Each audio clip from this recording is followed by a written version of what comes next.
Bien, en esta oportunidad te voy a explicar lo que es la distribución de frecuencias. Se entiende por distribución de frecuencia la clasificación de un grupo de observaciones tomando en cuenta alguna característica cuantitativa. En este caso estamos hablando de la variable. Solamente cuando trabajamos con variables podemos hacer distribución de frecuencias, no así con los atributos. Bueno, sí, de cierta forma sí, pero no es tan complejo como cuando es con variable. Condensar y simplificar los datos sin perder los detalles esenciales es el objetivo de las distribuciones de frecuencia. ¿Ya? Eso es, por ejemplo, que nos den 500 datos, 100 datos. Si los condensamos en una pequeña tabla, ese es el objetivo de la distribución de frecuencia. Condensarlo y presentarlo, pero sin perder los detalles. La manera de obtener una estadística de una sola variable depende de dos factores. Uno, el número de observaciones. Por ejemplo, el número de encuestas. ¿Cuántos contestaron que sí, por ejemplo? 20, 40, 80. Eso es el número de observaciones. Y dos, el número de valores diferentes que toma la variable. Por ejemplo, en el caso de la variable edad, puede tomar los siguientes valores. 20 años, 21 años, 22 años. Eso es los valores que toma la variable. Son dos cosas totalmente diferentes. El número de observaciones es, por ejemplo, en el grupo, ¿cuántos estudiantes tienen 20 años? Bueno, 5. 20 años es la variable y 5 son el número de observaciones. En base a la unión de estos dos factores, se construyen tres tipos de estadísticas. Tenemos la estadística de tipo 1, estadísticas que constan de pocas observaciones. La estadística de tipo 2, estadísticas que constan de muchas observaciones, pero la variable toma pocos valores. Y tipo 3, estadísticas que constan de muchas observaciones y la variable toma también muchos valores distintos. Veamos un ejemplo de cada uno de estos tres tipos de estadísticas. Tipo 1. Ejemplo. Valor de las ventas diarias efectuadas por un almacén en el transcurso de una semana. Tenemos el día de la semana, primer día, segundo día, tercer día, cuarto día, quinto día, sexto día, y las ventas por día. Si ponemos a observar, la variable solamente toma 5 valores. Entonces son pocos valores de la variable. Pero igual las observaciones, nada más son 5. Pocas observaciones. Entonces, pocos valores de la variable, pocas observaciones, por eso estamos ante el tipo 1. El tipo 1 es poco de todo. Y eso en un cuadrito pequeñito se resume. Veamos un ejemplo del tipo 2. Edad de los 90 estudiantes de un grupo de estadística. Aquí está la edad y el número de estudiantes. 90 estudiantes, por ejemplo, 10 estudiantes tienen 22 años, 15 estudiantes tienen 23, 14 tienen 24 y sucesivamente. La variable solamente toma 6 valores. Entonces es poco valor de la variable. Pero el número de observaciones son muchas. 90 es bastante. Entonces son muchas observaciones. Poco valor de la variable, muchas observaciones. Estamos ante el tipo 2. Poco valor de la variable, muchas observaciones. Y el tipo 3, ejemplo, sueldo mensual de los 115 empleados de una empresa. El tipo 3 se reconoce porque siempre va a estar en intervalo. ¿Ya? Aquí tenemos de 100 a 149, 8 empleados, 150 a 199, 99, 15 empleados, así son hasta que llegamos a 115 empleados. Así que si nos observamos las variables, hay mucho valor de la variable. Por ejemplo, de 100 a 149 hay 50 datos. De 150 a 199 hay 50 más. Así que hay 1, 2, 3, hay 250 sueldos diferentes. Hay mucho valor de la variable. Y número de empleados, también hay muchos. Entonces, cuando hay mucho de todo, estamos entonces al tipo 3.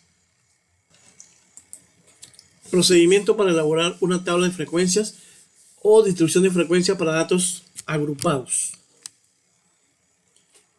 Bien, antes de empezar con este tema, de los tres tipos que vimos allá, tipo 1, tipo 2, tipo 3, solamente nos vamos a concentrar en el tipo 3. ¿Ya? Ese tipo de datos se le llama datos agrupados. Al tipo 1 y tipo 2 se le conoce como datos no agrupados. ¿Ya? Esa es la diferencia entre los tres tipos. Tipo 1 y tipo 2, el procedimiento es parecido.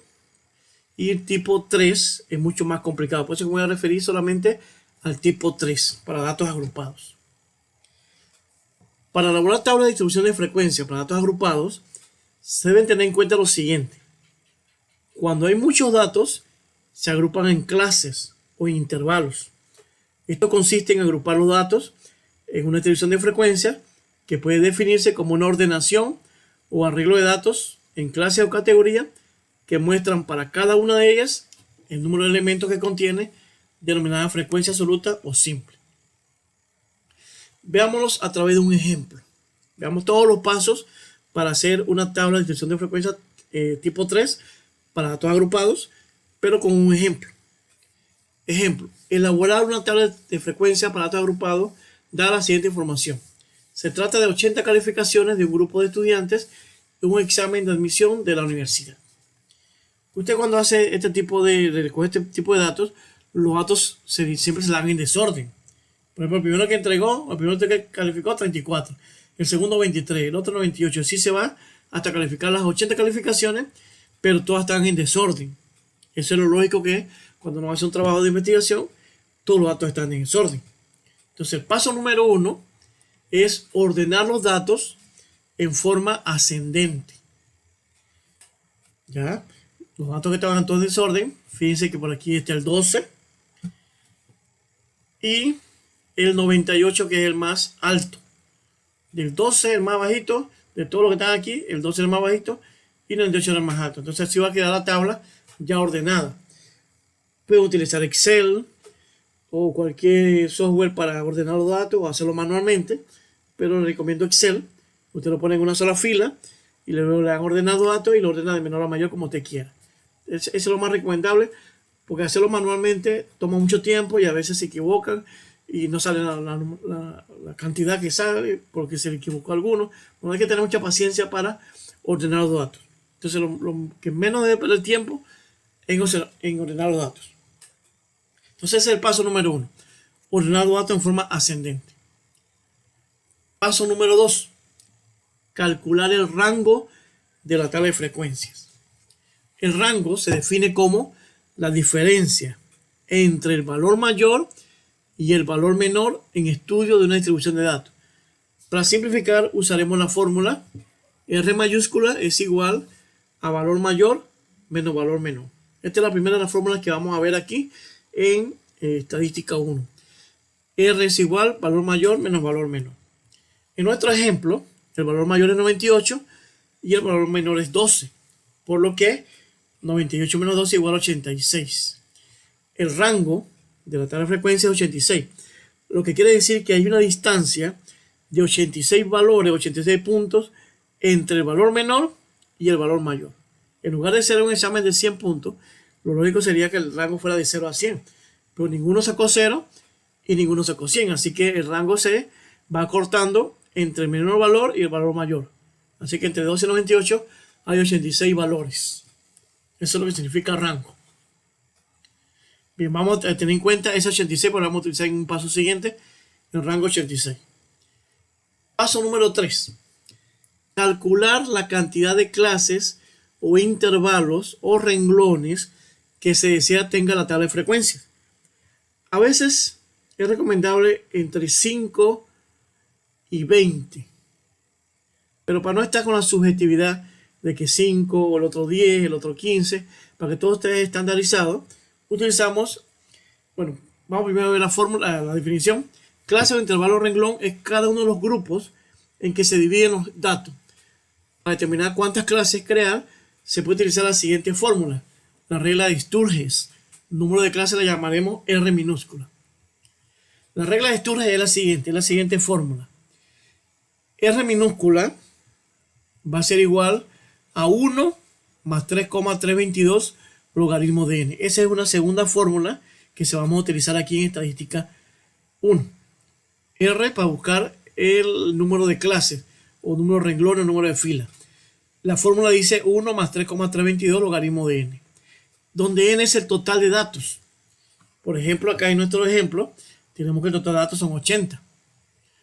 ¿Ya? Por ejemplo, que estamos desarrollando n igual a 80, la cantidad total de calificaciones. Así que ponemos, copiamos la fórmula a utilizar, 1 más 3,322 logaritmo de n, reemplazamos la n por 80, con una calculadora científica, usando el celular, calculamos primero el logaritmo de 80. El logaritmo de 80 da 1,903089. Luego, siguiendo el orden de operaciones, se multiplica por 3,322. 1,903089 por 3,322 me da 6,32. Y por último, se suma con el 1. 1 más 6 da 7,32. Pero como no pueden haber 7,32 renglones, los renglones tienen que estar de manera exacta, entonces redondeamos al entero que sigue. Redondeamos a 8. Siempre, no importa que si no se puede redondear, si da 7,05, redondeamos al entero que sigue, porque ese 0,5 es un espacio más, es un renglón más que se va a utilizar. Así que es preferible que sobren los renglones a no que nos hagan falta. Entonces siempre redondeamos al entero que sigue. Entonces esa es una forma de redondear al entero siguiente. De 7,32 redondeamos a 8. Si da 7,1 redondeamos a 8. 7,6 redondeamos a 8. Cada vez que nos dé 7, y algo redondeamos a 8. Y así sucesivamente. Ese es el paso número 3. Y el paso número 4 es calcular la amplitud o el tamaño o el ancho que tendrán las clases o intervalos o renglones de la tabla de frecuencia. El ancho, o sea, de 100, por ejemplo, en el caso que vimos hace un momento, de 100 a 149, dije que habían 50. Bueno, es porque son 149 menos 100, contando el 100, son 50 datos. Bueno, así mismo, eso se hace con una formulita. La tercera fórmula.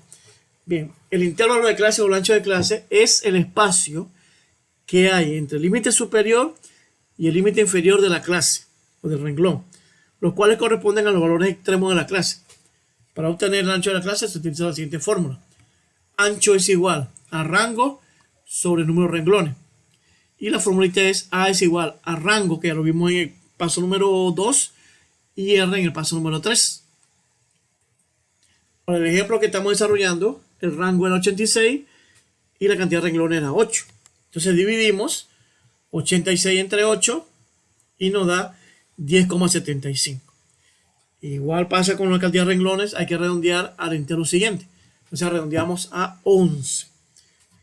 Bien, ya esos son los 4 pasos preliminares antes de hacer la tabla de distribución de frecuencia.